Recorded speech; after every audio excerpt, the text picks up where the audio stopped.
He broke my arm. That's what she whispered into a stranger's phone at 11 o'clock at night, standing in a hospital hallway in Buffalo with her back to the wall, watching the corner he'd come around any second. Adeline Kerrigan was 27 years old, and she taught grown men and women how to read. Not children, adults.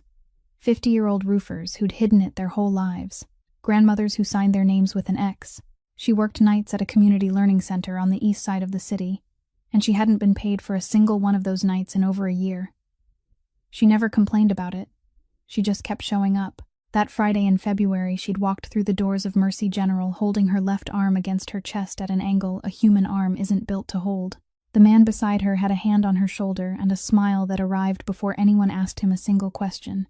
He told the nurse she'd slipped on an icy step, and the nurse smiled back at him. She smiled back at him before she'd even looked at Adeline. That's the whole thing right there, isn't it? Adeline had known for months that nobody in this city was ever going to believe her over him. She'd tried once. The report went into his office, and it never came out the other side, so she didn't scream. She waited until he walked off down the hall. She borrowed that phone, and she dialed the only number she'd ever memorized, a number that hadn't belonged to anyone in 8 years. She expected silence. She expected a recording telling her the line was no longer in service. It rang twice. Somebody picked up, and 380 miles south of her, in a room where nobody ever raised their voice because nobody ever had to, a man she'd never met in her life stood up in the middle of a conversation and said, "I'm coming. If this one's already got you, hit like and subscribe so you don't miss how it ends. Share it with somebody who needs to hear it tonight. Your support is what keeps these stories alive." Now let's go back to that hallway in Buffalo and find out exactly who answered a number that hadn't belonged to anyone in 8 years. The telephone rang 3 long times before anyone had a chance to understand what was happening. In Brooklyn, at 5 minutes past 11 that night, inside the back room of a warehouse on Vandervoort Street, 7 men were seated around a long table, and not one of them heard the ringing before Rocco Vasari did. He was 37 years old. He had occupied the head of that table for 6 years, and in all those years, no one had ever seen him interrupt another man. The man speaking was a concrete contractor from Queens, explaining why a contract had fallen 11 weeks behind schedule, and he was halfway through a sentence when he stopped, because Rocco had turned his head toward the cabinet against the wall. The ringing wasn't coming from any telephone belonging to anyone in the room. It was coming from the second drawer. No one remembered what was inside that drawer. Tommaso Calderone did. He was 54 years old, had stood beside 3 generations of men who had ruled this family, and he was the only person in the room who knew that the drawer had a small lock whose key Rocco kept. He watched Rocco rise. He saw that Rocco didn't hurry. That was what sent a chill down his spine, because Rocco Vasari never hurried, but he also never stood up while another man was speaking. Rocco opened the drawer. Inside lay an old flip phone, the kind that had gone out of production long ago, with a screen no larger than 2 joints of a finger, glowing in the darkness of the cabinet. He looked at it for another second, only 1 second. Then he picked it up and opened it. The entire room fell silent in the way rooms like that always fell silent, without anyone giving an order, without anyone clearing his throat, without anyone shifting a chair. The man from Queens still had his mouth open in the middle of a word. Rocco pressed the phone to his ear and spoke 3 words. Then he listened. "Mr." Calderone watched him the entire time. And years later, whenever he told the story, he always said that what he remembered most wasn't what Rocco said, but what he didn't do. He didn't ask the caller to repeat anything. He didn't furrow his brow. He didn't lift a hand to rub the back of his neck the way men often did when bad news reached them. He simply stood there with the telephone against his ear, his eyes fixed on some point across the tabletop, and his entire body passed into a state Mr. Calderone had witnessed only twice in his life, both times on nights after which everything was different by morning. Rocco spoke 2 more short sentences. Then he closed the phone. He remained standing exactly where he was, and the silence in the room began to grow so heavy that someone had to swallow hard. The man from Queens was the first one who couldn't bear it. He gave a strained little laugh and said that, if something urgent had come up, he could return the following week. He spoke with the voice of a man who had just realized he was sitting in the wrong place at the wrong time. No one answered him. Rocco placed the old telephone in the middle of the table, where everyone could see it. Then he spoke, and his voice was no louder than when he had greeted them upon entering the room. He said Kerrigan's number had just rung. 3 men in the room didn't understand what those words meant. The other 4 did. And it was the reaction of those 4 that made the remaining 3 understand that they were witnessing something larger than any contract ever discussed in that room. One man pushed his chair back nearly 2 feet without standing. Another placed both hands flat on the table as though he needed something solid to hold onto. Mr. Calderone didn't move at all. He asked only one question, very softly, whether Rocco was certain. Rocco looked at him.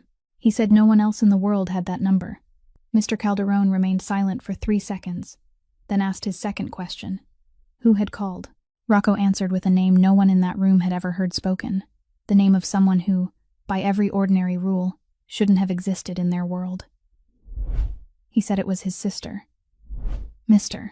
Calderone blinked exactly once. Rocco turned to the man from Queens and told him the meeting was over, that the 11-week delay would be discussed another day, and that he should go home immediately. The man stood so quickly that he knocked over his chair and didn't bother setting it upright. When the door closed behind him, Rocco picked up the old telephone and slipped it into the inside pocket of his coat, and there was something final in the movement, like a man putting away something that, from that moment forward, would never leave his body again. He told Mr. Calderone that he needed a car with a full tank of gas in 10 minutes. Mr. Calderone asked where they were going. Rocco said Buffalo. Someone in the room let out a breath, because Buffalo was nearly 400 miles from where they stood, because thick snow was falling outside, and because no one there had ever heard Rocco Vasari say he was leaving the city after midnight for any reason. Mr. Calderone didn't ask why. He rose, walked toward the door, and paused for only a single heartbeat to tell Rocco that he wasn't going alone. Rocco didn't answer. He only looked at the fallen chair on the floor, then toward the window where the snow swept sideways through the streetlights in long slanting ribbons of white. And there was only one thought in his mind. After 8 years of absolute silence inside that dark drawer, the waiting was finally over. 8 years earlier, when Rocco was still a 29-year-old man with no authority to decide anything in the family, there was a 26-year-old named Sean Kerrigan who kept their books. He wasn't one of them. He was an accountant who had finished college at night with money earned from working the graveyard shift, and he possessed something very few people in that world had, a memory for numbers so exact it was frightening. Rocco had once told his father that Sean was the only man he trusted. His father had laughed and said that in their line of work, no one could be trusted. There were only people who hadn't yet been given a reason to betray you. Rocco hadn't argued, but he still placed every ledger connected to the work under his responsibility in Sean's hands. And for 3 years, not a single number was wrong. Not $1 disappeared, and not once did Sean ask a question he shouldn't have asked. Then, one evening in September, Sean called him and said there was something in the books that didn't add up, that he had checked it 3 times, and that someone on the inside was selling them out. Rocco told him not to speak to anyone, and to wait for him. He left that very night. He arrived too late. He made it to the hospital only for the final 40 minutes, and during those 40 minutes, Sean Kerrigan was conscious for perhaps half of them. He didn't speak about the person who had done it. He didn't speak about the numbers. He gripped Rocco's wrist and said 2 things, and neither of them had anything to do with himself. The first was, keep my sister out of this. The second was, keep this number. Rocco asked why. Sean said she had belonged to that number since she was 9 years old, that it was the first number she had ever memorized, and that if she ever called it one day, it would mean she had no one else left to call. Then he added one final sentence. Don't let her know what I did. Rocco promised him both things. He had never broken a promise in his life, but he had also never made one that demanded a price from him, month after month, the way that promise did. 96 months. That was the number. 96 times he saw the telephone bill of a dead man lying among the papers on his desk. 96 times he approved payment for a line that had never rung even once. And throughout those 8 years, no one ever asked him about it, because no one dared, and because the amount was so small that it disappeared among hundreds of other entries. There were months when he almost forgot it existed, but he never stopped paying. And now Mr. Calderone was standing between him and the door, his arms hanging at his sides, with no intention of stepping aside. Rocco said he was leaving now. Mr. Calderone said he knew. Then he repeated the very rule Rocco himself had established in the spring of his 2nd year in power. The rule that no one in this family left the city alone. No one at all. No exceptions. And the man who had stood in the middle of this room and declared it had been Rocco himself. Rocco said that tonight he wasn't going in any official capacity. Mr. Calderon said that didn't matter, that if outsiders saw him leave alone at midnight after a telephone call witnessed by an entire room, then within 48 hours, 3 other families would know about it, and they wouldn't assume he had gone to save someone. They would assume he was running from something. Rocco said nothing. Mr.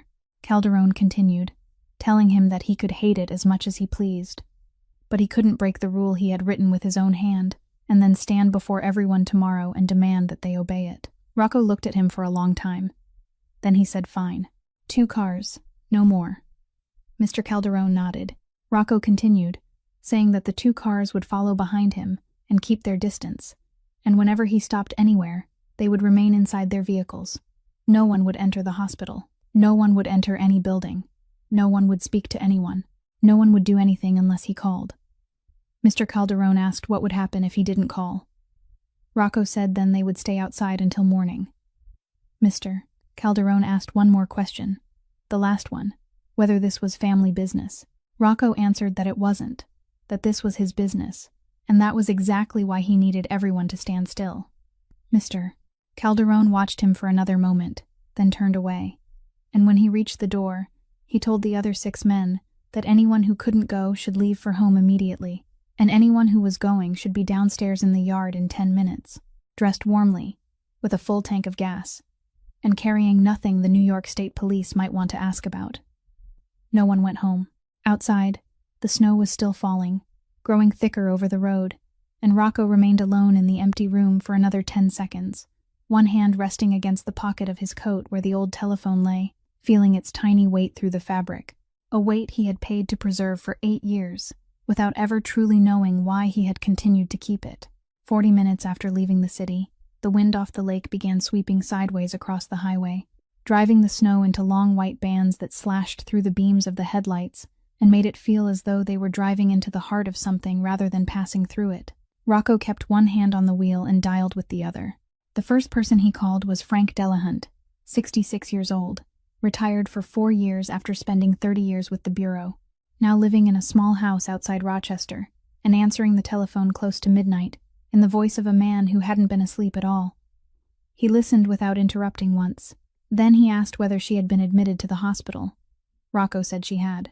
Delahunt told him there was one thing he needed to understand before he did anything else, that New York State required medical facilities to create a record whenever a doctor suspected injuries caused by abuse, even if the patient denied it, even if the patient lied with perfect ease, and that record couldn't be made to disappear simply because someone wanted it gone. It remained in the system. It carried a date and a time. It carried the name of the person who entered it. 6 months later, 2 years later, it would still be there, and it would carry exactly the same weight it carried tonight. Rocco asked, "What about the other man?" Frank Delahunt fell silent for a moment, then said this was more complicated than Rocco thought, because someone who worked in a prosecutor's office wasn't overseen by the local police, and certainly wasn't overseen by the very office where he sat. He said that if a complaint passed through that door, it would die there, every single time. But above that office, he continued, there were still other agencies, some at the state level, some at the federal level, and those places worked from records, not relationships. Then he said one final thing, that the only thing capable of reaching a man like that was paperwork, not anything else. And he hoped Rocco understood what he meant. Rocco said, "I understand." He ended the call and drove another 15 miles before calling the second person. Kit Donnelly was 49 years old and had run her own civil law practice in Buffalo for 11 years. She answered after 4 rings, her voice rough with sleep.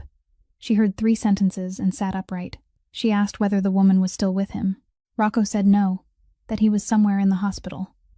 Kit told him to listen carefully and repeat every word exactly as she said it. She said that from this moment forward, everything the woman said to him could become something used against her, and everything he said to her could become something used against him, but only if someone recorded it. She told Rocco to have her write everything down before she spoke another word to him. The date, the time, the place, the exact words. She said not to write down feelings, not to write down guesses, only what had happened, because people could dismiss emotion, but they couldn't dismiss a timeline. Rocco asked, what if she had already been writing it down? Kit Donnelly was silent for 2 seconds, then said that if she had, she was smarter than 80% of the people who had ever sat in her office. The third person was Owen Brandt, 44 years old, a private investigator in Buffalo, and he was the only one of the three who didn't ask a single question about the circumstances. He asked only for a name. Rocco said Preston Hale. Brant repeated it once to make sure, then said all right. Rocco said, I need everything. Not the part people can see, but everything underneath it. Former addresses, relationships that ended, every complaint ever filed and later withdrawn, every dollar that came in and went out, every name that had ever appeared beside his and then disappeared. Owen Brant asked how long he had. Rocco said before Monday morning. Brant let out a breath and said that gave him 54 hours, and work like that would be expensive. Rocco said, I know. Owen Brant said, I'll start tonight. Rocco ended the call and rested the telephone on his thigh. And for the next 15 minutes, he didn't call anyone else. The two cars behind him held their distance in the rearview mirror, two pairs of dim yellow lights moving through the curtain of snow, patient exactly as they had been instructed to be. He thought about the 3 calls he had just made, and realized that in none of them had he used the thing an entire city believed was the only instrument he knew how to use. He hadn't threatened anyone. He hadn't asked anyone for a favor. He had asked about the law, and as the road slipped beneath him in alternating ribbons of white and black, he thought of something else, something far more bitter, that for 8 years he had known she existed, known her name, known she lived less than 400 miles away, and not once had he gone to find her. He had called that keeping his promise. He had called it respect. But now, in the middle of the night, on an empty highway leading toward a hospital he had never entered, he admitted to himself that there was another name, a far more accurate one for what he had done throughout those 8 years, and that name was convenience. The physician on night duty at Mercy General was named Helen Vogt, and she stood before the screen studying Adeline Kerrigan's x-rays far longer than she needed to reach a conclusion. The conclusion had been clear within the first 10 seconds. Both bones in her forearm were broken, and both fracture lines spiraled around the shafts of the bones instead of cutting straight across them. Doctor, Vogt had seen that kind of fracture many times during her 30 years in medicine, and it didn't come from a fall. When people fell, they threw out their hands to catch themselves, and when they did, the bones broke across, shattered, or fractured near the wrist. This was different. This was the kind of injury that happened only when a twisting force was applied to the forearm, while the rest of the arm was held in place.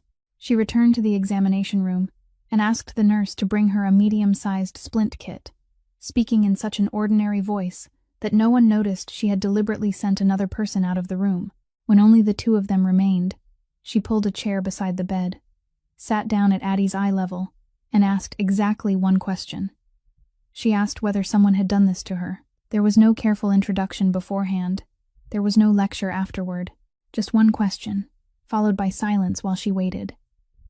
Addie looked at her. She was 27 years old, and she had been thinking about the answer to that question for 14 months, building and tearing down at least 50 different versions of it in her mind. Yet when the real question was finally placed before her, she heard herself give the easiest answer. She said, I slipped. She said the front steps of the house had frozen over and she had slipped. Dr. Vogt nodded once. She didn't ask again. She didn't say she didn't believe her. She stood, walked to the desk in the corner of the room, and began to write. Addie watched her back and saw that she wrote for a long time, far longer than anyone would need to record a single line about someone slipping on ice, and something inside her shifted very slightly. What Dr. Vogt was entering into the medical record was the phrase she was required to document under state regulations. The phrase stating that the injuries were inconsistent with the reported mechanism. She wrote it 3 times in 3 different sections. She recorded the time. She recorded her name. Then she returned, and while she placed a cast on Addie's left arm from the elbow down to just above the fingers, she talked about things that were completely harmless, about how the plaster would grow warm as it dried, about the need to keep it dry, about how the sling across her shoulder would be uncomfortable for the first 3 days, and then gradually become easier to tolerate. When she was finished, she handed Addie a sheet of care instructions, and on the back of it she had written a telephone number by hand. She said, "This is my direct number. It doesn't go through the switchboard. It doesn't go through anyone else." She said, "I work 3 nights a week, and I always answer." Then she said one last thing, that Addie didn't have to tell her anything now, and after saying it, she walked out without looking back. Addie held the paper in her right hand. She folded it into quarters and slipped it beneath the fabric of the sling, into a place no one would think to search. And as she did, she remembered the previous August, the only time she had found enough courage to walk into a police station and sit for 40 minutes while a young officer carefully wrote down everything she told him, a report that, according to procedure, should have been forwarded to the Erie County District Attorney's Office for review. It had been sent there, and after that, it had never emerged from the other side. She hadn't told anyone about it. She had never told anyone. Then the door opened, and Preston Hale entered carrying 2 cups of coffee. He placed one on the table beside the bed even though she couldn't drink it, then pulled his chair close and sat down, and he stared at her cast for a long time, with the expression of a man who had just seen something that broke his heart. He said he had spoken to the nurse at the desk. He said he had told her that he was partly to blame, that he should have spread salt over the front steps that afternoon, that Addie had reminded him twice and he had kept putting it off. He said all of it in a low, even voice, with just the right trace of emotion catching in his throat at just the right moment. Then he said he had overheard the doctor mention something about the X-rays, and he asked whether she had said anything to Addie. He asked it very gently, almost as though the question meant nothing. Addie said, "Nothing at all." He nodded and gave her right hand a soft squeeze, then began talking about how they would manage things at home the next day, about how he would take half the day off, about how she needed to stay away from teaching for at least 2 weeks. Addie didn't answer. She rested her head against the pillow and looked up at the ceiling, where square acoustic tiles were arranged in perfectly even rows, and she began to count them. She counted from left to right, from the edge of the wall to the light fixture. 11 tiles. Then the second row. 11 more. She had done that since she was a child. Whenever something happened that she couldn't stop, she counted something she could count. And Preston's voice continued flowing beside her, warm and composed, while she moved on to the third row. At 5 minutes past 6 in the morning, there were 2 knocks at the door, and the man who entered room 214 was someone Addie had never seen before in her life. He was tall and broad, with closely cropped salt and pepper hair, and melted snow still clung to the shoulders of his coat. He stopped about 6.5 feet from the foot of the bed and didn't take another step. Preston had left at 4 o'clock to go home and change his clothes.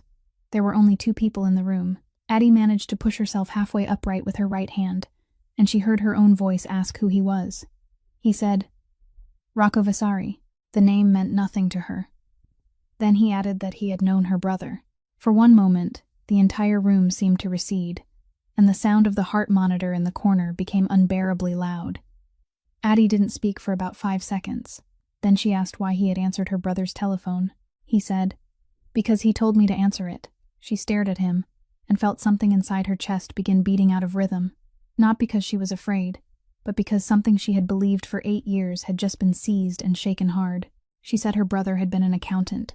She said he had worked for an equipment distribution company in Queens, and had died in what the police called a hit-and-run traffic accident in September of 2017, and she recited the words as though they had been carved into stone long ago. Rocco didn't answer. It was his silence that frightened her. She asked what he did for a living. He remained quiet just long enough to make the answer unnecessary, and Addie understood, not through reason, but through something deeper, that the man standing in her hospital room at 6 o'clock in the morning, the man who had driven all night through a snowstorm to reach her, hadn't been her brother's old friend in any sense she could accept. She told him to get out. Rocco didn't move. She said it louder, telling him that she didn't know who he was, that she hadn't asked anyone to come, that she had called the wrong number and was sorry for disturbing him, and she heard her voice break on the final word and hated herself for it. She said, "Get out." Rocco looked at her for one more moment. Then he gave the slightest nod and said, "All right." He didn't argue.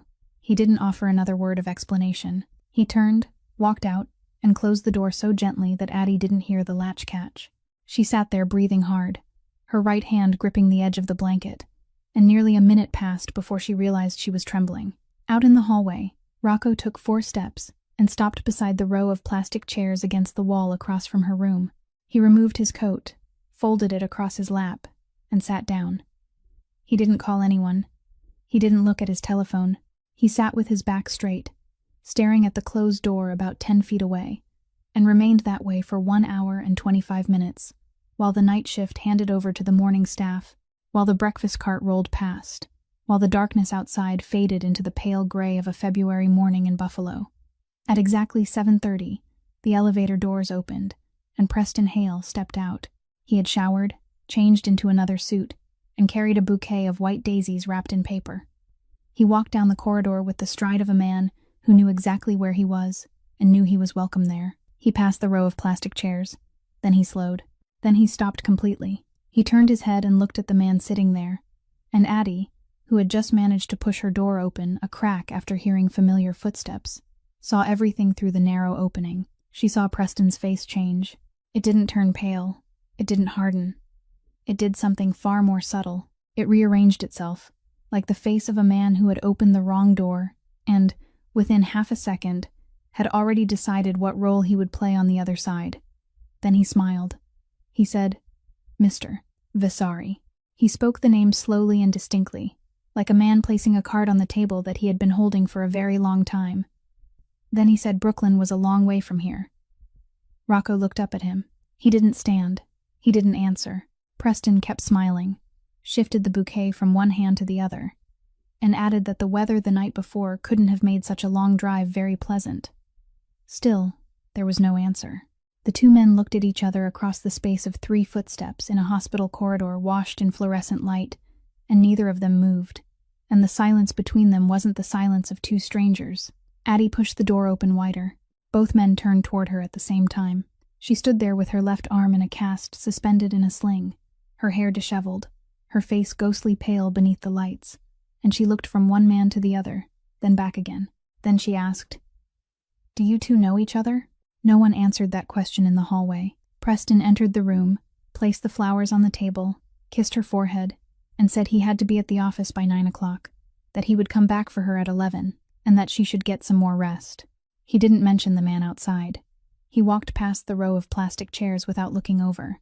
10 minutes later, Addie opened the door herself and told Rocco that she wanted to hear the truth. He entered the room and remained standing in exactly the same place as before. He kept it brief. He said the man who had just left was the first assistant district attorney of Erie County, that for the past 2 years he had been building a case under New York State's enterprise corruption law, a kind of law that allowed prosecutors to charge an entire organization rather than only individual people, and that the organization he was targeting was the Construction and Waste Collection Division her family owned in Western New York. He said the name written on the cover of that case file was his. Addie stood leaning against the side of the bed and said nothing for a long time. Then she asked how long Preston had known she was Sean's sister. Rocco said, "I assume from the very beginning." Addie shook her head. She said no. She said they had met at a fundraiser for the public library, that she had been the one who started the conversation, that she had walked over to him and introduced herself because she needed someone in the prosecutor's office to sign a verification form for one of her students. She said, "I was the one who approached him." Rocco didn't argue. He only said he had no proof of what he had just told her, that it was only what he believed, and that he could be wrong. But the way he said it made Addie understand that he didn't believe he was wrong at all, and anger tightened her right hand into a fist. She said he knew nothing about Preston. She said he had only been there for 2 hours. Rocco said that was true. He said she could tell him to leave at any time, and he would leave. Then he added one more thing, that if she intended to go home with Preston that day, he needed to know beforehand, not so he could stop her, but so he would know where he needed to be. Addie was silent for quite a while. Then she said, "I'm going back." She said, "I'm going back for 2 days." Rocco said no. She said, "You just told me you wouldn't stop me." He said, "I just lied." It was the first thing said that morning that almost made her laugh, and she didn't laugh. She explained. She said there was a cardboard box in Preston's attic, that inside it were all the belongings her brother had left behind. A box she had carried from place to place 4 times in 8 years, and had never opened. A box she had brought with her when she moved into Preston's house 10 months earlier. She said, "If I don't go back now, if I disappear this morning, the first thing he'll do is go up to the attic." She said, "I know him. He won't smash anything. He'll clean up." Rocco asked why she needed the box. Addie said, "I don't know." She said, "I only know that if you're right, even partly right, then that box is the only thing in that house that belongs to me, and that he has never touched." Rocco looked at her for a moment, then asked how long 2 days meant. She said from today until Monday morning. She said he wouldn't touch her during those 2 days, that he never did so immediately afterward, that he would cook, and be gentle, and apologize in 6 different ways. none of which would be a real apology, and she said the entire thing in the flat, steady voice of someone reading a weather report, and that was what made Rocco turn his face away for half a second. He said, "All right." He said, "2 days." Addie said, "I'm not finished." She stepped away from the bed, walked 2 paces toward him, lifted her head, and looked straight into his face. Then she said she had one condition. Rocco waited. Addie said, "No bodies." She said, "Not his, not anyone else's. No one in this entire matter." She said, "I don't care who you are, and I don't care what you promised my brother." She said, "If you break that promise, I'll go into court myself and testify against you. And I'll tell them everything I know, including anything I learn from tonight onward." She said, "I mean it." Then she stood there and waited. Rocco didn't answer immediately. He didn't answer for 3 seconds. He didn't answer for 10. She saw his jaw move once, saw his hand open and then close again, and she realized she was asking this man to surrender the one thing his entire life had been built upon, and that he was truly considering it, rather than searching for a lie that would quiet her. The silence lasted long enough to make breathing difficult. Then Rocco said, "I promise." He said the 2 words very softly. Then he added that she should understand what she had just taken from him. Addie said, "I do." She said, "That's why I made you say it out loud." Preston picked her up at 11 o'clock, just as he had said he would, and throughout the 40-minute drive home, he didn't ask a single question about the man who had been sitting in the hallway. That was the first thing Addie noted. The second thing she noted was that he had turned on the heating system before leaving, so the air inside the house was already warm when they opened the door and stepped in. He helped her settle into a chair, placed a pillow beneath the elbow of her casted arm, and did all of it with the careful attention of a man carrying out a procedure he had committed to memory. By noon, he was cooking. He cooked throughout the next 2 days, 3 meals a day, and brought every plate directly to her. He cut everything into small pieces, because she could use only one hand. He remembered exactly when she was supposed to take her pain medication, and brought her water before the thought even occurred to her. He called the learning center and told Ruth Ann Pell that Addie would be away for 2 weeks, and he said it in the voice of a man protecting someone from her own stubbornness. He apologized 6 times over those 2 days, and Addie counted every one of them. The first time, he said he was deeply sorry that things had gone so far. The second time, he said he knew he hadn't been the best version of himself lately. The third time, he said his work was slowly killing him, and that he shouldn't have brought it home. The fourth time, he said they had both said things they shouldn't have said. The 5th time, he said he was sorry she had felt that way. The 6th time, he simply held her hand and said he loved her more than she realized. Not once, in any of those 6 apologies, did a subject stand before a specific action. Not once did he say, "I broke your arm." Addie lay on the couch and watched him speak, and she realized that she had heard those same 6 sentences over the past 10 months, in exactly that order, and that she had once believed at least 4 of them. She texted Rocco from inside the bathroom, with the door locked and the exhaust fan running. She didn't write anything meaningful. She wrote that the snow had started falling again that afternoon. She wrote that dinner was pumpkin soup, and that it was a little too salty. She wrote that her arm hurt less than it had the day before. Rocco answered with equally ordinary things, that the sky was clear where he was, that he had never eaten pumpkin soup, that it was good to hear. They both understood that every message on the phone could be read, and they both wrote as though that would certainly happen.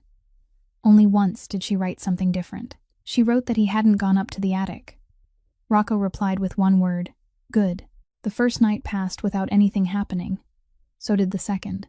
It was that very absence of anything that exhausted her, because she had to keep the same expression on her face for 48 hours.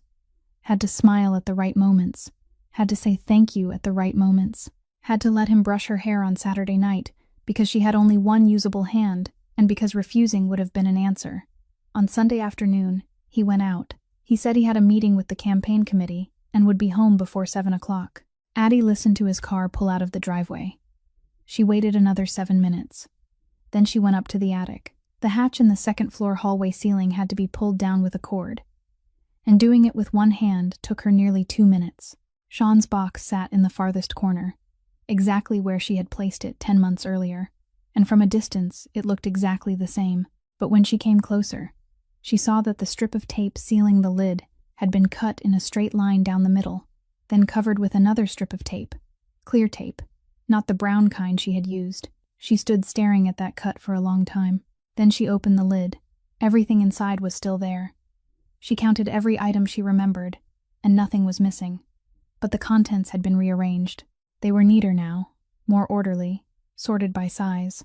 And Addie knew with absolute certainty that she had thrown everything into that box on a September afternoon in 2017, when tears had blurred her vision so badly that she could barely see, and that nothing inside it had ever been neatly arranged. She sat down on the attic floor with the open box before her, and she didn't cry. She reached deep inside, and among the old papers at the bottom, between things she hadn't placed there herself, she found a small piece of paper folded in half. She opened it. It was a receipt for the rental of a self-storage unit on Walden Road, with 3 months paid in advance, and on the tenant's signature line was the name Preston Hale, written in the same handwriting she had seen hundreds of times on cards and checks, and the date beside it was October 19th, 4 months earlier, 6 months after she had moved into this house. On Monday morning, Preston left for work at 7:45. By 8:15, Addie was sitting in a breakfast diner on Elmwood Street, with the sling across her shoulder and a cup of tea she hadn't touched. Owen Brandt arrived 4 minutes before Rocco. He was 44 years old, carrying a document case thinner than Addie had expected, and he didn't shake anyone's hand. He simply sat down and said that he had been given 54 hours, so what he had found was only the surface. He opened the case.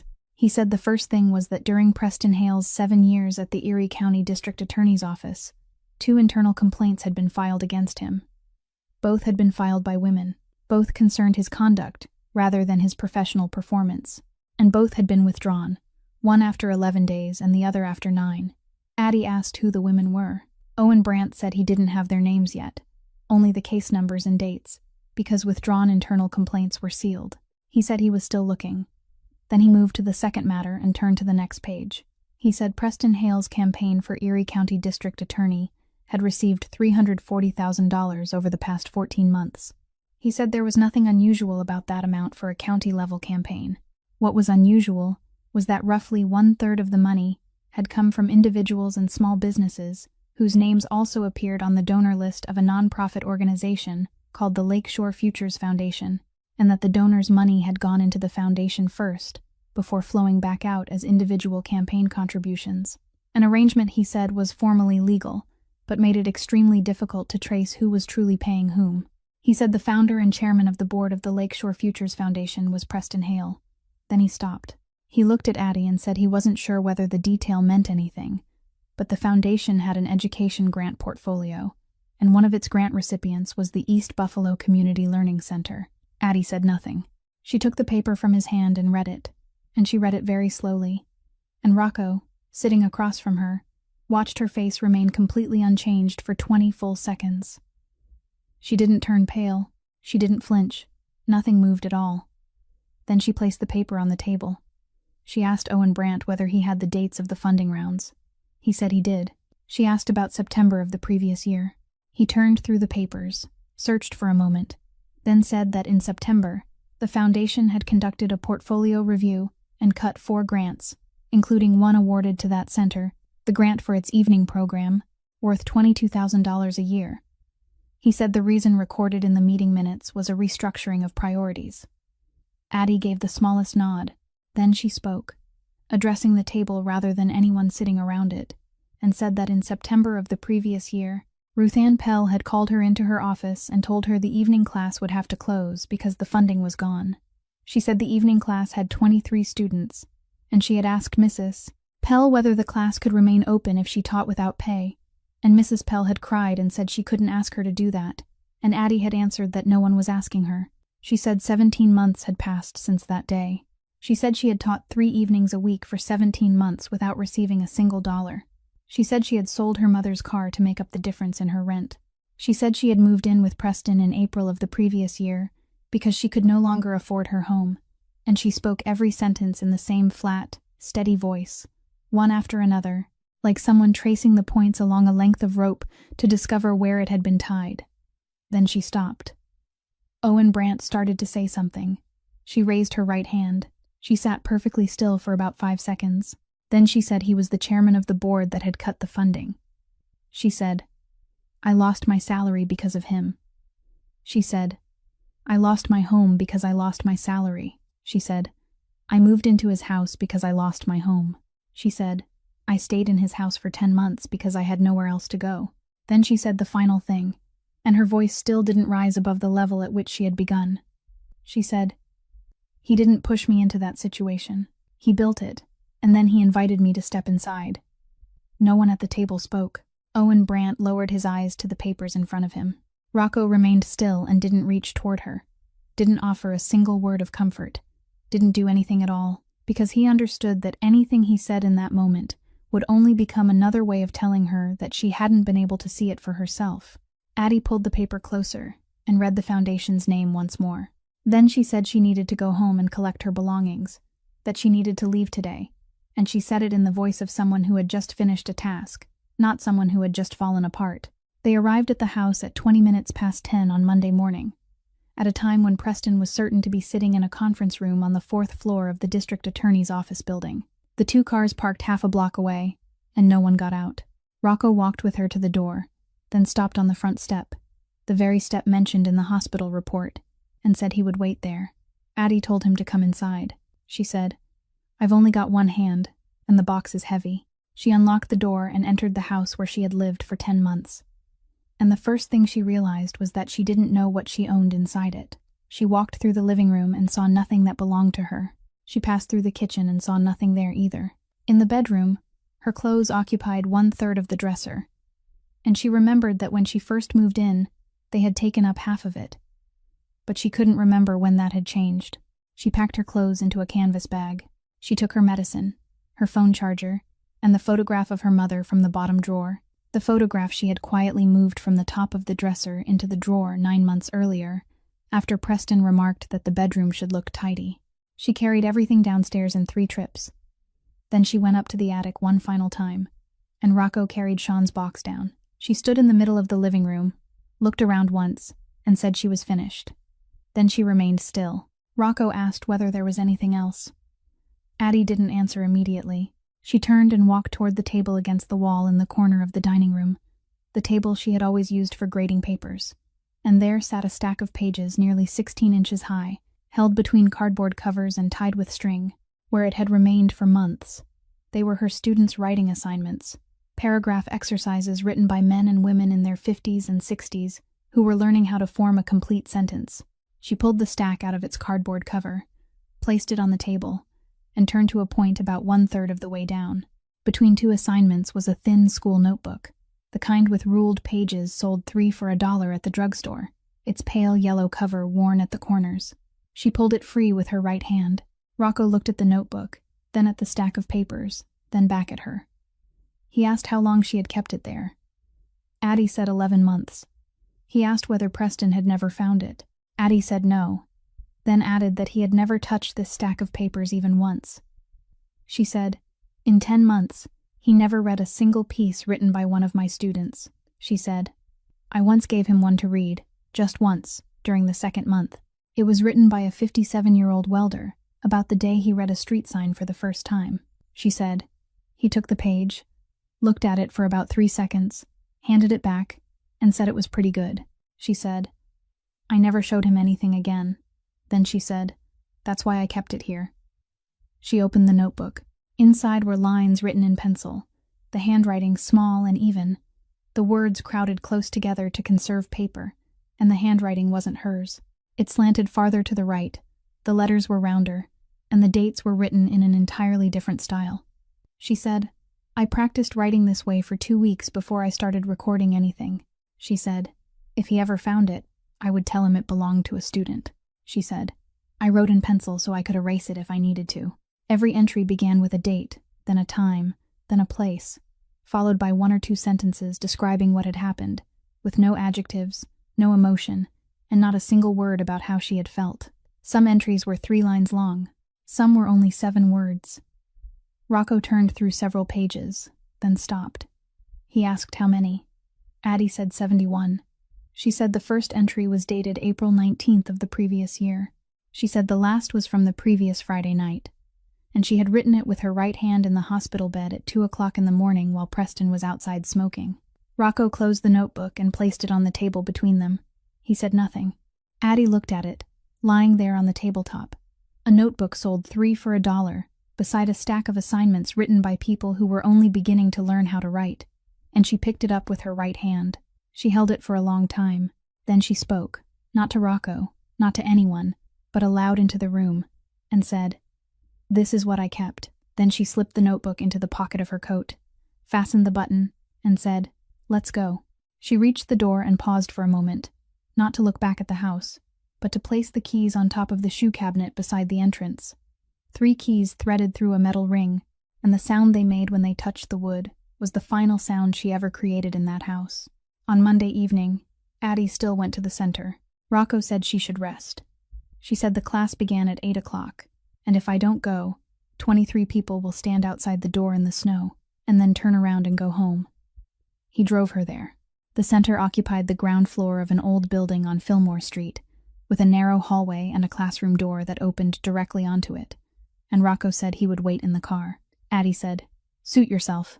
But outside, the temperature was about 10 degrees Fahrenheit, and after 19 minutes, he came inside and stood in the hallway with his back against the wall, about 2 steps from the open classroom door. He didn't look inside. He only listened. From the classroom came the scraping of chairs, the sound of people greeting one another, someone asking what had happened to the teacher's arm, and Addie's voice saying that I slipped on the ice. "So everyone be careful. The roads are dangerous this time of year." Then the lesson began. He heard her explain a paragraph writing exercise. He heard her read a sample sentence, and then ask who wanted to try. For about 30 seconds, no one answered. Then came the sound of a chair being pushed back. Addie said, "All right," and she called the name of a man, and the voice she used when she spoke that name was unlike any voice Rocco had ever heard from her before. It wasn't gentle. It wasn't encouraging. It was simply ordinary in a way that made whatever was about to happen seem like the most natural thing in the world. Rocco leaned a few inches to his left and looked through the opening. The man standing inside was about 58 years old, dressed in work clothes, holding a sheet of paper in both hands, and the paper was trembling. He began to read. He read slowly. He stumbled over the 4th word and stopped. No one in the room said anything. No one laughed. Addie didn't read the word for him. She said only one word, again, and he began the sentence from the beginning, and this time he made it past that word. He continued. He stumbled again in the middle of the 2nd sentence and stopped once more, longer this time, long enough for Rocco to see the man's shoulders begin to tighten, and Addie still said nothing. She simply stood there and waited, and there was something in the way she waited that made the man release a breath and continue. He finished the 2nd sentence, then the 3rd. Then he read the entire paragraph, 5 sentences, not a long one, about a morning when he was on his way to work and saw the name of the street he had traveled for 30 years. When he finished, he didn't look up immediately. He remained standing there, staring at the paper in his hands for several more seconds. Then he sat down, and Rocco saw him place the page on the desk and lay both hands over it to keep them still. The whole class applauded. It wasn't polite applause. Someone slapped a hand against a desk. Someone whistled. An elderly woman in the front row turned all the way around and clapped toward him, and the man lowered his head over the paper and didn't lift it throughout any of it. Then Addie said thank you and moved on to the next person, and the noise faded, and the lesson continued as though nothing extraordinary had happened, and it was precisely that, the fact that no one treated it as extraordinary, that made Rocco turn his face away and look down at the hallway floor. He stood there for nearly another hour. He didn't look into the classroom again. He listened. He listened as she corrected each person without once making it sound as though they had made a mistake. He heard her tell one woman, "You wrote this sentence beautifully, and I'd like to hear you read it again, more slowly this time." He heard her tell someone else, "It's all right, we'll try again next week." He listened to 23 adults speaking inside a room where not one of them appeared ashamed, and he knew exactly how much work it took to create a place like that, because for the past 15 years, his work had been to enter rooms and make people fall silent, and he had become so good at it that he no longer had to try. He thought about that while he stood leaning against the wall. The woman 2 steps away from him was doing the exact opposite of everything he had done his entire life, and she had been doing it 3 evenings a week for 17 months without receiving a single dollar. At 9:30, the class ended. People came out one by one, and each of them glanced at Rocco before looking away, because in that neighborhood, people had learned long ago that staring too long was a mistake. The 58-year-old man was the last to leave. He folded the paper into quarters and placed it carefully inside the breast pocket of his shirt, then gently patted the pocket once. Rocco watched him until he reached the door. Then he turned and went inside. Addie was stacking chairs with one hand. He walked over and put away the rest without saying anything, and as he set the final chair in place, he said that he had dropped out of school when he was 15 years old, and he said it in the voice of a man talking about the weather. Then he turned off the lights. On Tuesday morning, inside a rented room at a motel on Bailey Avenue, Addie opened Sean's box for the second time, and this time she took everything out. She worked slowly with one hand, arranging each item in a row across the bed: a coat, a broken wristwatch, 3 books, a ring holding 4 keys, including one very small brass key she didn't recognize, a photograph of the two of them standing outside a sandwich shop, Addie about 10 years old, Sean about 17, both of them laughing, and at the very bottom, pressed against the floor of the box beneath a layer of old newspaper, was a blue address book, about the size of her hand, bound with a spiral spine, its pages yellowed along the edges. Addie opened it, and for the first 6 seconds, she thought it truly was an address book. It was divided alphabetically. It contained names, telephone numbers, and street addresses. Then she looked more closely, and saw that every telephone number contained 11 digits, instead of 10. That the names repeated themselves in ways that made no sense, with the same name appearing on 4 different pages, beside 4 different addresses, and that some of those addresses had house numbers 5 digits long. She handed the book to Rocco. He took it, opened exactly 3 pages, then closed it again. He said nothing for a while. Then he said it wasn't an address book. Addie asked what it was. He said it was a ledger. He said the name column contained account codes, the telephone number column contained amounts and dates, and the address column contained location codes. He said the entire book was a recording system disguised as something anyone who glanced through it for a minute would close and dismiss. Addie asked whether he could read it. Rocco was silent for about 2 seconds, then said no. He said, "I know what it is because I know what it was used for." He said, "I can't read what's inside it."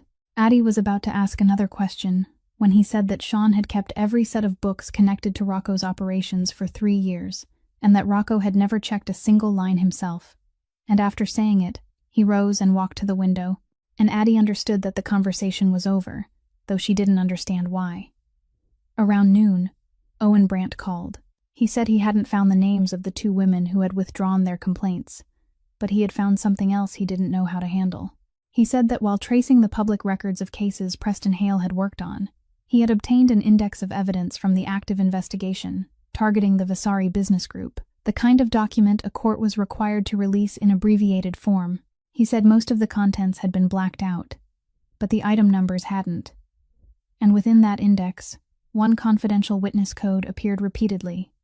The code CW4. Rocco took the telephone and told him to send the index immediately. 40 minutes later, Frank Delahunt called back from Rochester. He said he had finished reading it.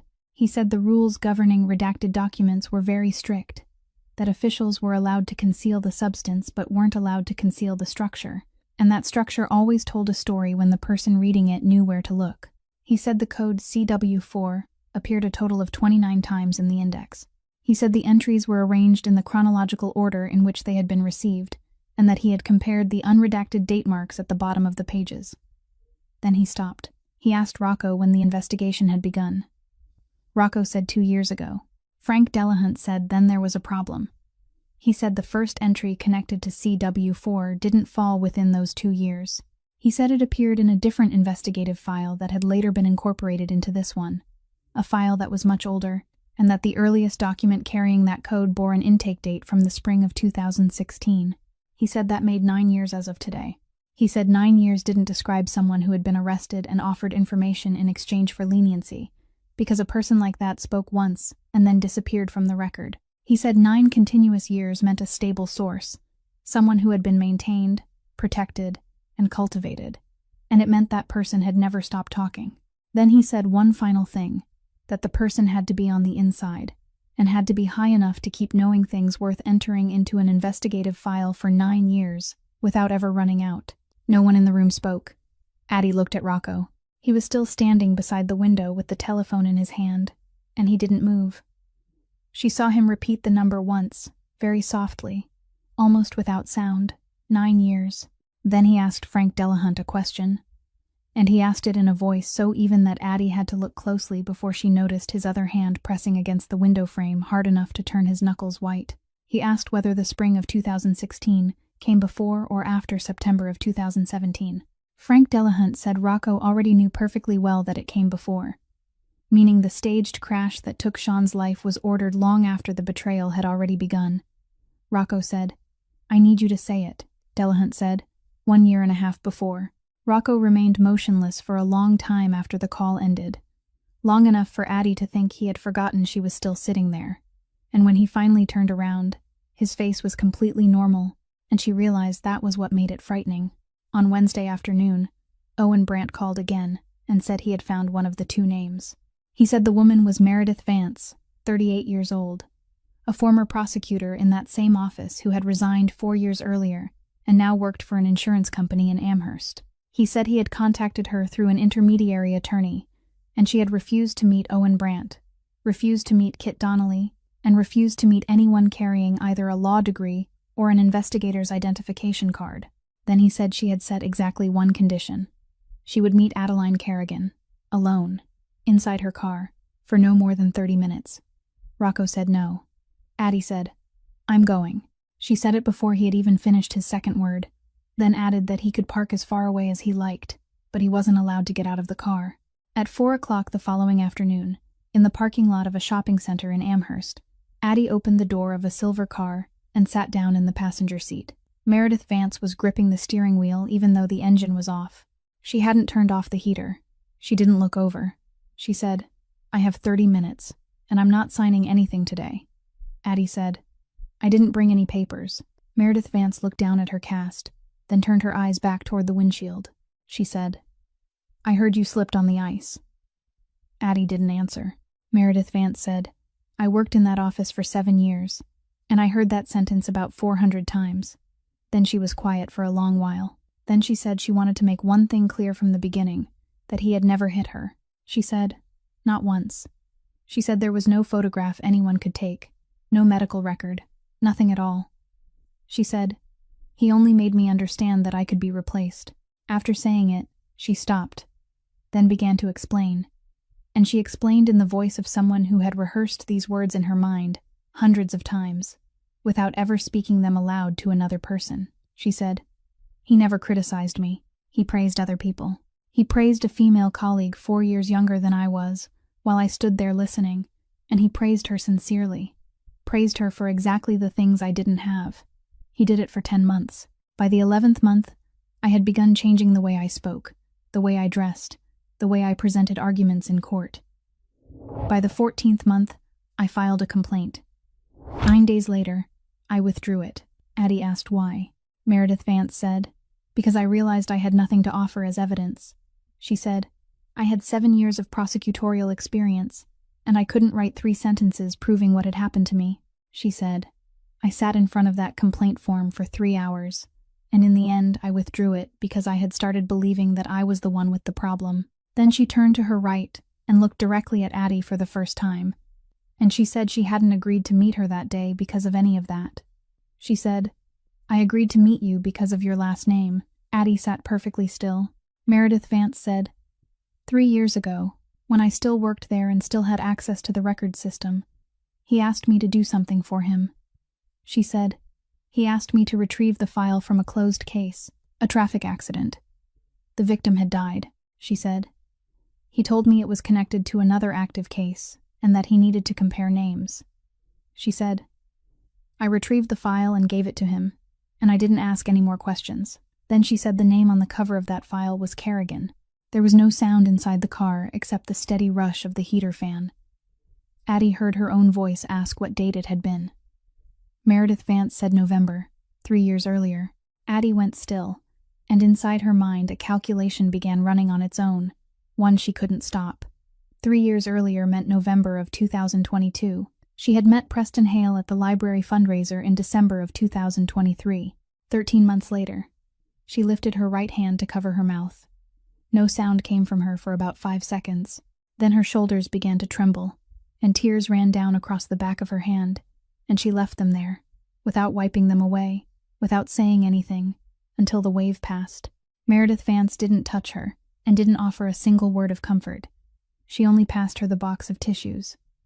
When Addie was able to speak again, her voice was raw. She said, "I thought I was the one who started the conversation," she said.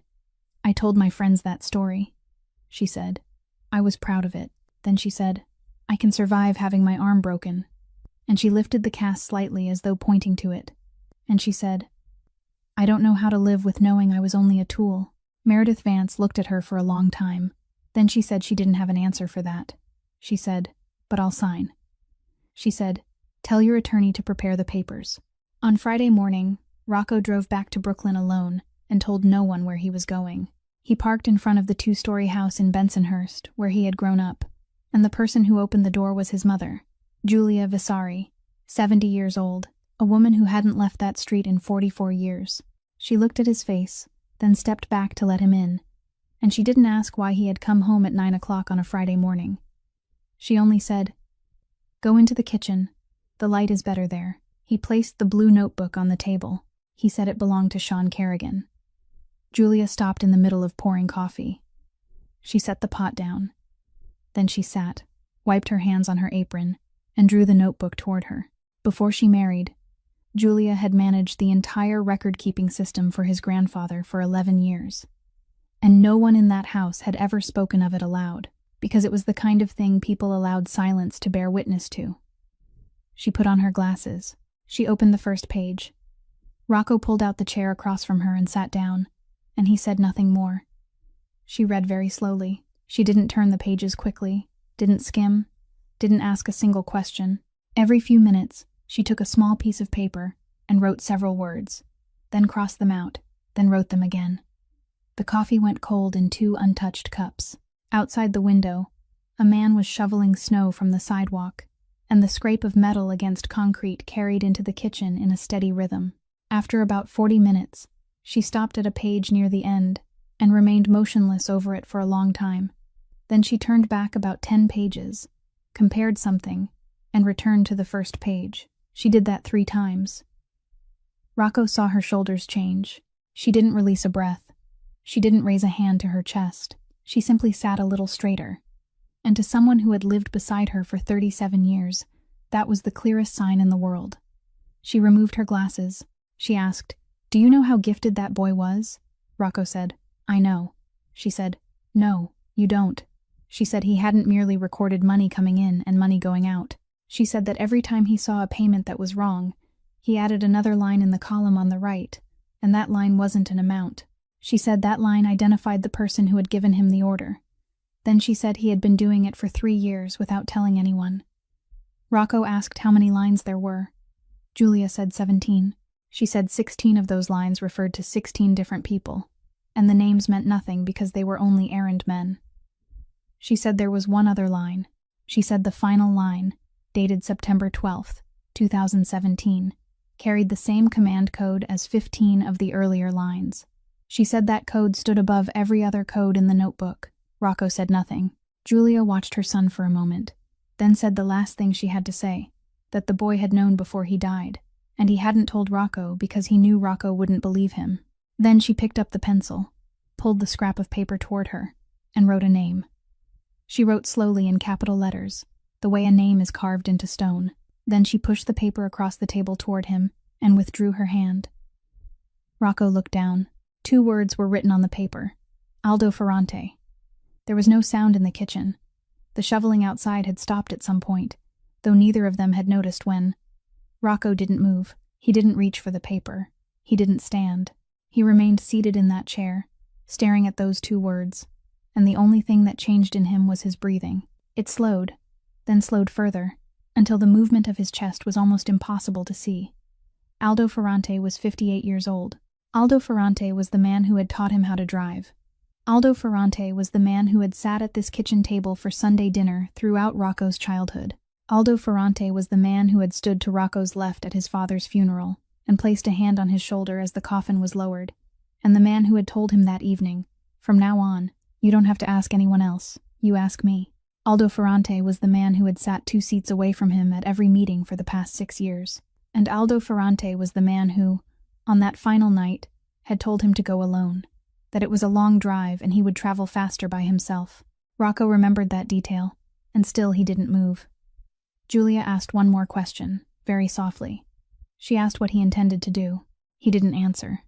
He stood, picked up the notebook and the scrap of paper, folded the paper in half and then into quarters, and placed both inside the inner pocket of his coat, beside the old telephone. Then he bent down and kissed his mother's hair. She caught his wrist and held it for a moment. He gently loosened her hand.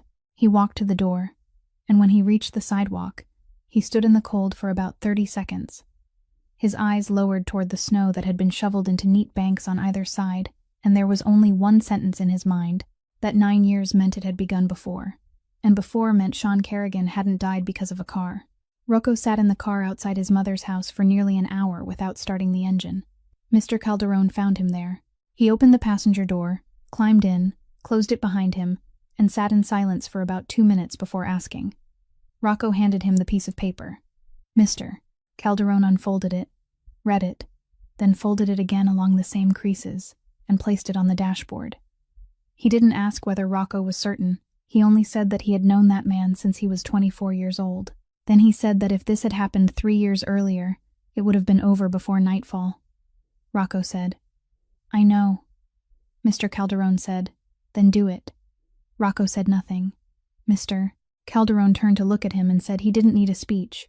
He only needed to know why Rocco was still sitting there. And Rocco said, "Because I made a promise."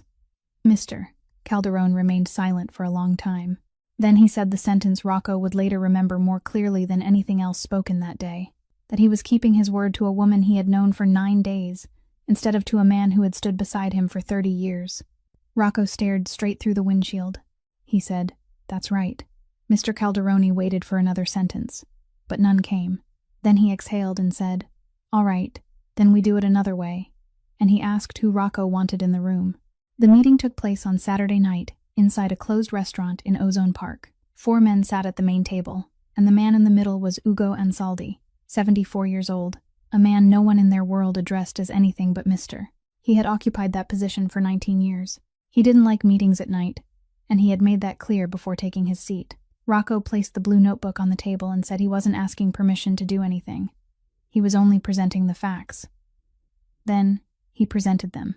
He spoke for 40 minutes, and never raised his voice once. He spoke about the 17 additional entries in the notebook.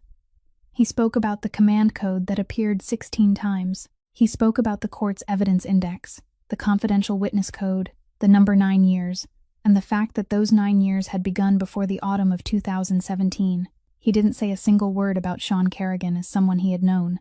He referred to him only as the bookkeeper, Mr. Ansaldi listened to everything without interrupting, and when Rocco stopped, he asked exactly 3 questions. He asked who had read the notebook. Rocco said, "My mother." He asked who else. Rocco said, "No one yet." He asked the 3rd question, "What do you want?" And Rocco said he wanted Mr. Ansaldi to forbid anyone from touching Aldo Ferrante. The entire table fell silent. One of the men sitting to Mr. Ansaldi's left said there was no precedent for such a thing. Rocco said that if Ferrante died that week, then within 48 hours, 3 federal agencies would come asking questions of every man seated at that table, and Ferrante would die as a witness who had been silenced, and his death would be worth more to them than everything he had revealed over 9 years. He said that if Ferrante lived, and if he no longer knew anything, then he would be nothing more than a 58-year-old man, with nothing left to sell. Mr. Ansaldi studied him for a long time. Then he said, "All right." The ruling was delivered in 4 minutes. Aldo Ferrante was stripped of every share, every position, and every right to be present. He was forbidden from entering any of the 5 boroughs. No one was permitted to contact him. No one was permitted to tell him anything, and no one was permitted to sit at the same table with him for the rest of his life. Mr. Ansaldi made it clear that if anything happened to him, the person responsible would be one of the men sitting in that room. Then he said, "Bring him in." Aldo Ferrante entered and sat in the chair prepared for him, and he understood everything within about 3 seconds. The way men who had lived a long time in that world always understood. He didn't deny it. He didn't beg. He listened while Mr. Ansaldi read the ruling, then turned his head to the right and looked at Rocco, and he said, "Your father would have shot me already." He didn't say it as a challenge, but as an observation, almost as a lament. Rocco looked back at him. He let the silence stretch for about 4 seconds. Then he said, "My father is dead." Then he said, "I'm not." Aldo Ferrante remained seated for another moment, then stood and walked out, and no one in the room rose to see him off, and the restaurant door closed behind him at 20 minutes past 11 that night, and it was the last time anyone at that table ever saw him. That same evening, nearly 400 miles to the northwest, Addie's telephone vibrated inside the motel room on Bailey Avenue. It was Kit Donnelly. She said Meredith Vance's affidavit had been signed and notarized at 5 o'clock that afternoon.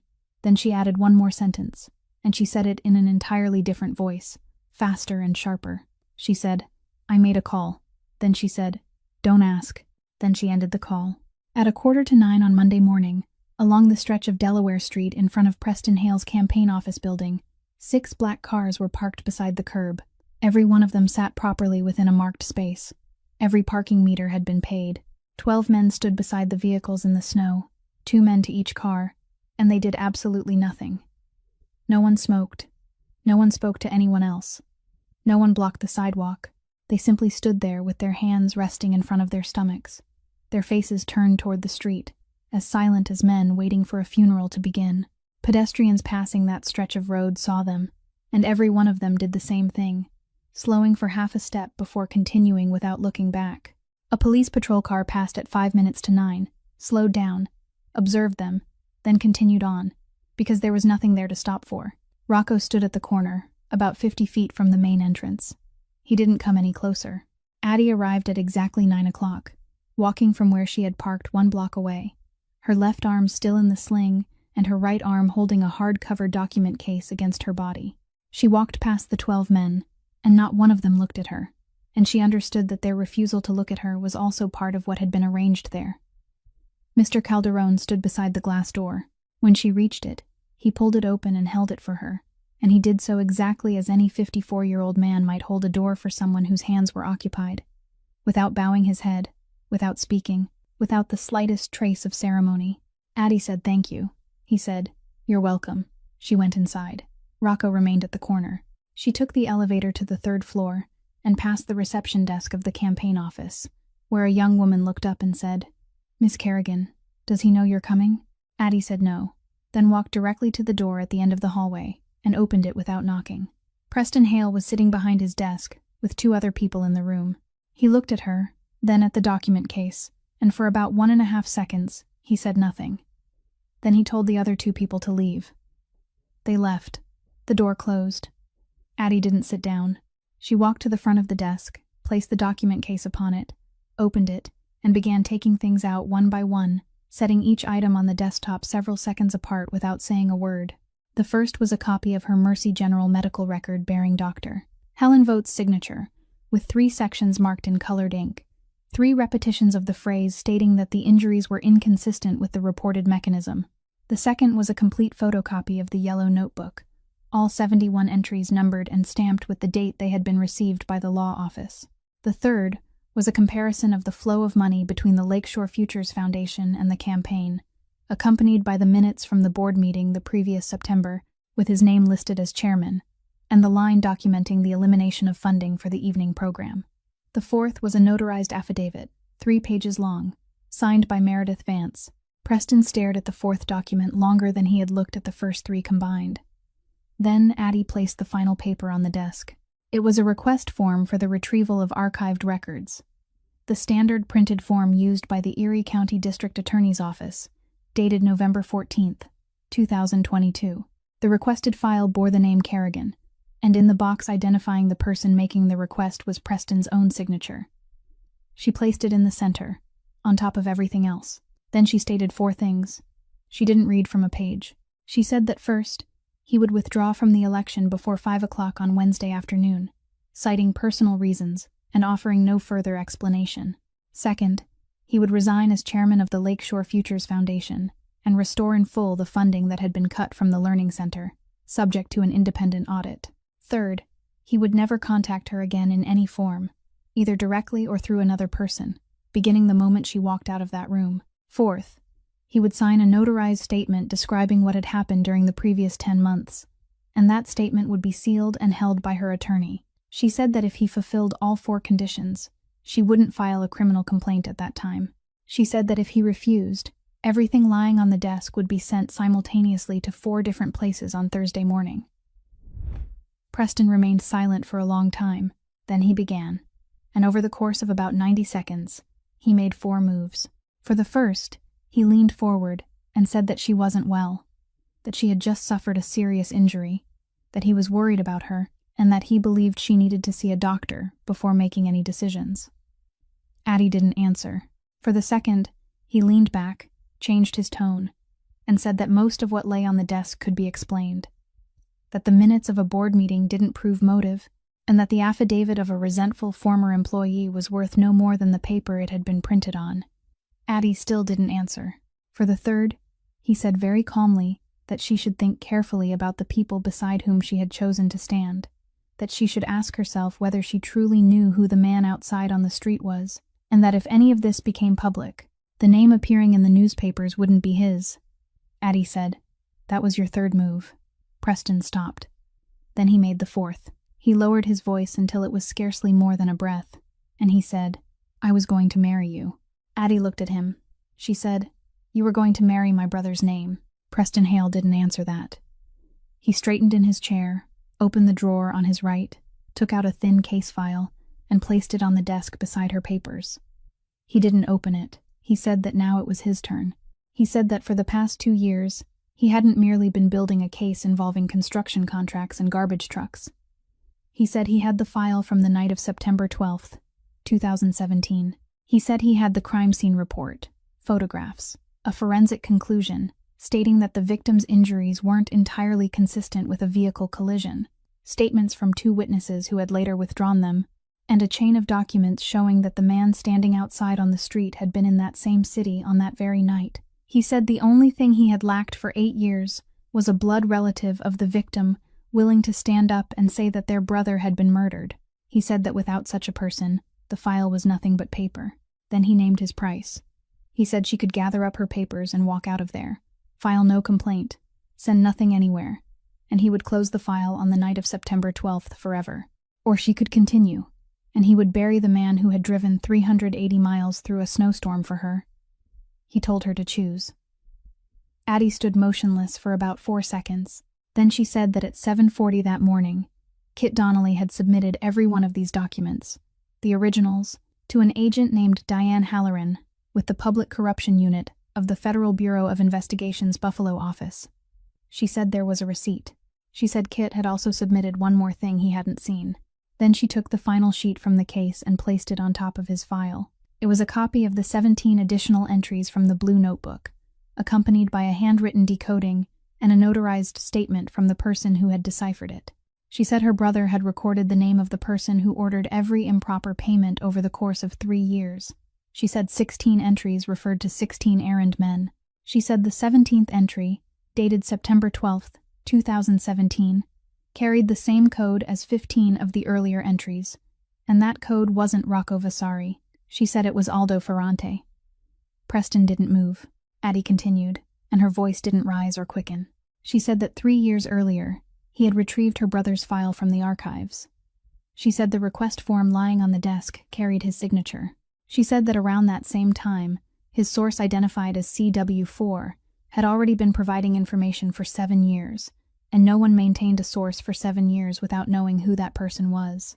She said that meant he had held the name of the man who ordered her brother's murder in his hands, that he had read it, and that he had put it away. She asked why. Then she answered the question herself. She said because an active case targeting a family whose name was known throughout the state was worth far more than a closed case involving a 26-year-old accountant whose face no one remembered. She said one would put him in the district attorney's chair, the other wouldn't. She said, "It wasn't that you couldn't solve my brother's case." She said, "You chose not to." The heating system hummed steadily in the room, and there was no other sound. Preston Hale placed one hand on the desk, but he didn't reach for anything. His hand simply rested there, spread open, and Addie watched his fingers curl slightly, straighten, then curl again. He couldn't form a single sentence. The expression that had protected him for 14 months, the expression that made people smile back at him before they even had time to glance at her, didn't leave him all at once. But piece by piece, and what remained beneath it, looked much smaller than she had ever imagined. Addie gathered her papers, arranged them neatly with one hand, placed them inside the case, and closed it. She said she would never come back there again. Then she walked out and closed the door. She didn't take the elevator. She took the stairs, and on the first step, she began to count. 1, 2, 3. She counted all 14 steps in the first flight, then paused on the landing for about 3 seconds before continuing. 14 more steps. She counted them slowly, one at a time, keeping her breathing in rhythm with the numbers, exactly as she had counted the ceiling tiles in the hospital that Friday night, exactly as she had counted everything that could be counted since she was a child. 42 steps. She pushed open the door and stepped onto the sidewalk, and the cold air struck her face. The 12 men were still standing exactly where they had been. Not one of them asked a question. Rocco was standing at the corner, and when he saw her, he took one step forward. Addie raised her right hand. He stopped immediately. His entire body stopped, and he didn't take another step. She stood there breathing. One breath, then another, her hand still raised. Then she lowered it, and she walked toward him. Preston Hale was indicted at the federal level on 3 groups of charges: obstruction of justice, wire fraud, and witness tampering, along with a state assault charge referred from the very medical record Dr. Helen Vogt had written on that Friday night in February. His election campaign ceased operations within 9 days, and the final campaign sign was removed from a lamppost on Delaware Street one Thursday morning. The New York State Attorney Disciplinary Board began proceedings to revoke his license to practice law 4 months later. Rocco paid the price exactly as he had known he would. The blue notebook that passed into federal hands carried more than Aldo Ferrante's name. It carried 3 years of detailed records tracing the flow of money through part of the empire Rocco himself had led, and he had held it in his hands for 3 days before surrendering it, understanding every consequence before he opened his hand and let it go. The assets of 2 companies were frozen. 4 people were indicted. The council met again in April and removed him from the position he had held for 6 years.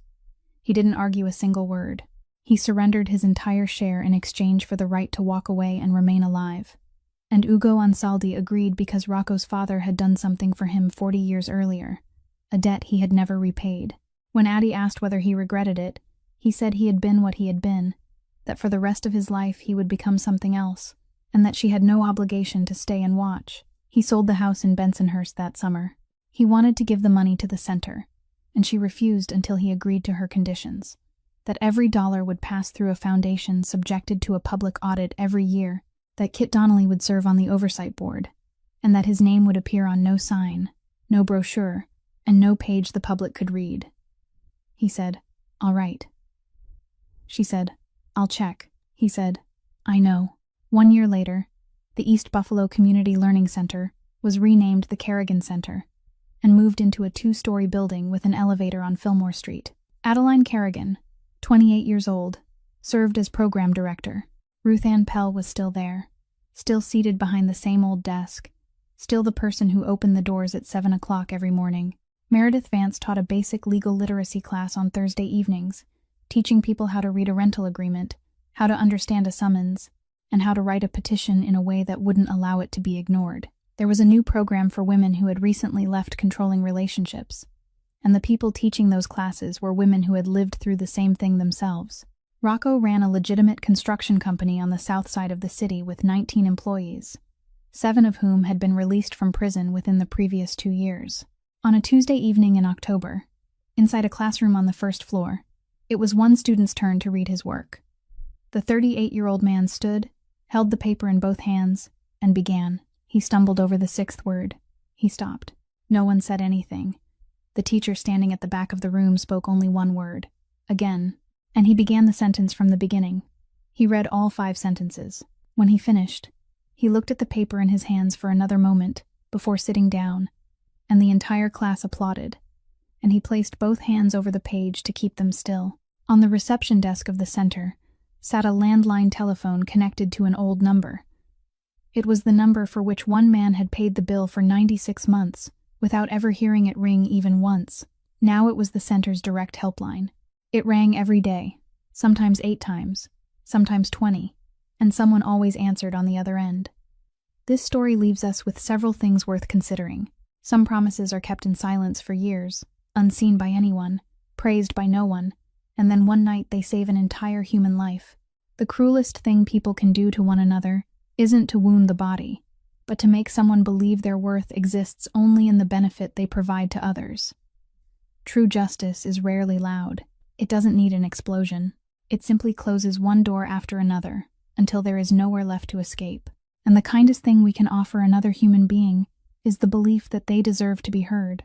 Whether that person is a teacher giving literacy lessons at night, a 58-year-old worker reading a complete paragraph for the first time, or anyone lifting a telephone without knowing whether someone on the other end will answer.